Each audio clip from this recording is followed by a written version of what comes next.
We got a ton of response to our segment last night on Democrats in Congress calling on members of the military to disobey direct orders that they, the members of the military, deem are illegal. You must refuse illegal orders. No one has to carry out orders that violate the law or our Constitution. We know this is hard and that it's a difficult time to be a public servant. But whether you're serving in the CIA, The Army, Our Navy, the Air Force, your vigilance is critical. and know that we have your back.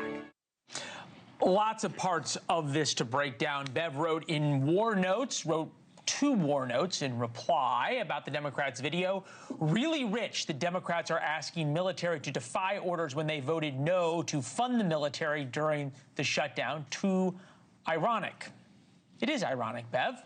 And it certainly touched a nerve, but it does raise a lot of questions. Take the missile strikes against alleged drug-running boats in international waters. We are now up to well into the double digits. George Will has a new column out, Trumpty Dumpty and the Venezuelan boat strikes. In it, he writes, are there any rules regarding today's lethal kinetic strikes on boats driven by narco-terrorists who are poisoning Americans? This language is self-designated Secretary of War Pete Hegseth on X, where he notifies narco-terrorists, we will kill you. The tattooed tough guy is waging war, but not hostilities.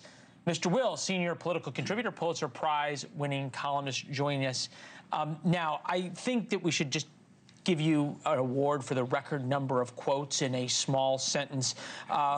Lethal kinetic strikes in quotes, narco-terrorists in strikes, poisoning Americans in strikes in quotes, we will kill you, not hostility. So 5 quotes in 3 sentences. Well, I wanted to pile up for a reason, the rhetoric, because the rhetoric tends to develop its own momentum. The president says the fentanyl is on the boats. The fentanyl is not on the boats. Everyone's agreed that fentanyl comes overland from Mexico, not by boat from Venezuela. It's cocaine on the boats. If we think, we don't. Well, the AP went down to Venezuela and confirmed that that's what it was, but okay. All right. Second, they are not poisoning Americans. Americans are poisoning themselves. This is an enormous economic demand that's sucking those boats across the ocean to the United States. It's a 80,000 overdose deaths is a national tragedy. It's 80,000 tragedies. But we can't really say that people are standing there at gunpoint forcing them to take these drugs. So are you saying that the strikes on the boats are somehow illegal? The strikes on the boats are really problematic. Now, the president has issued a finding. Now, that may immunize the military carrying out his orders. The president's finding is that these are narco-terrorists.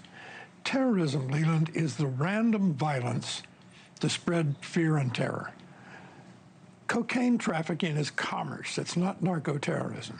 But the president is using this language in part because he's been advised by lawyers that this will immunize the drone strike operators or the naval pilots firing Hellfire missiles at unarmed civilians, unresisting civilians, on boats in the open sea.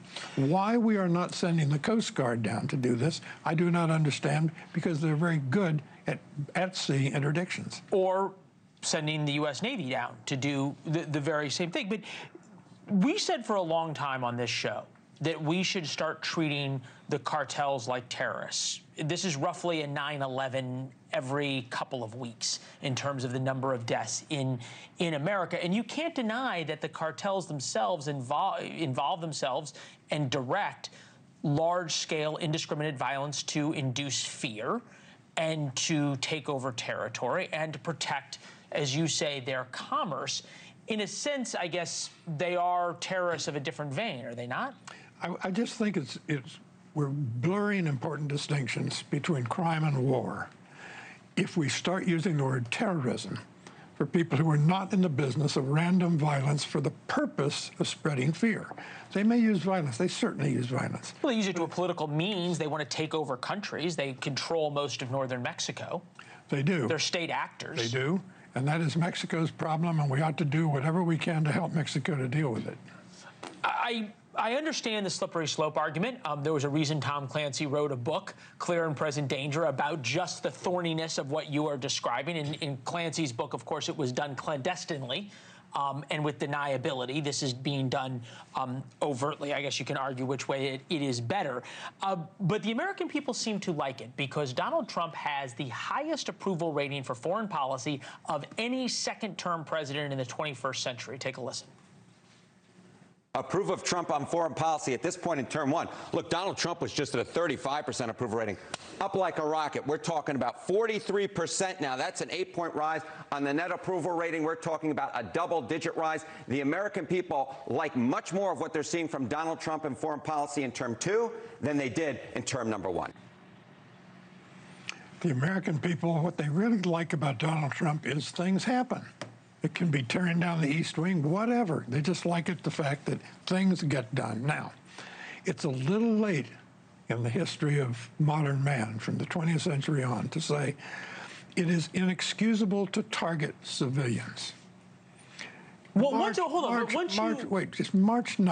1945, in a conventional weapons attack on firebomb in Tokyo, killed 100,000 civilians. They were the target. It's a little late in the game for us to say, well, bombing civilians is verboten. It's not. It's a tactic that won World War II. So, and what I'm hearing you say then is that Hellfire missiling these drug-running boats is part of a legitimate targeting of those killing Americans. No, because A, they're not killing Americans. Americans are killing themselves by taking this stuff. Second, the raid on Tokyo was part of a global conflict that had been going on for 4 years. It was an undisguised, fully declared war.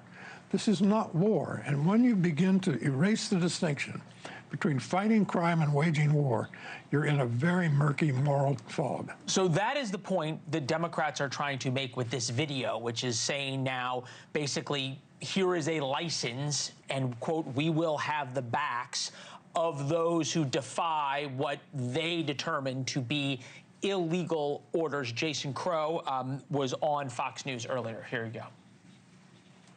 He's also threatened to send the military into Chicago and other cities to, quote, go to war with those cities. Right? That is a very, very disturbing thing. Number three, he's also alluded to sending troops to polling stations, which is actually a violation of U.S. law. Okay. I guess if troops are sent to polling stations, then Democrats could come out and say, this is an illegal order, you don't need to follow it. Are we not in a dangerous place where you have leaders of the major political party that is in opposition basically giving cover to members of the military to decide for themselves what is and is not an order they want to follow? They are taught, as part of their education as soldiers, to make their own judgments about these. We are never going to hear again the Nuremberg defense. At the Nuremberg trials, Germans said, I was only obeying orders. Right. And we said, no, we're going to tell our soldiers that there are exemptions and that you do not shelve your conscience when you enlist in the military. So, again, though, we have had, since the Nuremberg trials, 80 years. There has been a variety of American military actions around the world for different reasons, and somehow the opposition party has never felt the need to put a video out reminding soldiers, as if they need a reminder from Democrats in Congress or from a group in Congress, of what their responsibilities as soldiers are. You see nothing wrong with this? Here are a few other things that have not happened before. One, we've never had a president go to military bases and hold undisguised political rallies, and while on the base, selling merchandise of a partisan nature. That's new. So a lot is happening now that hasn't happened before, Leland. And it will continue to. Mr. Will, good to see you, sir. Thank you very much. Thank you for watching. Subscribe below and download our NewsNation app right now on your phone, and you will get fact-based, unbiased news for all Americans.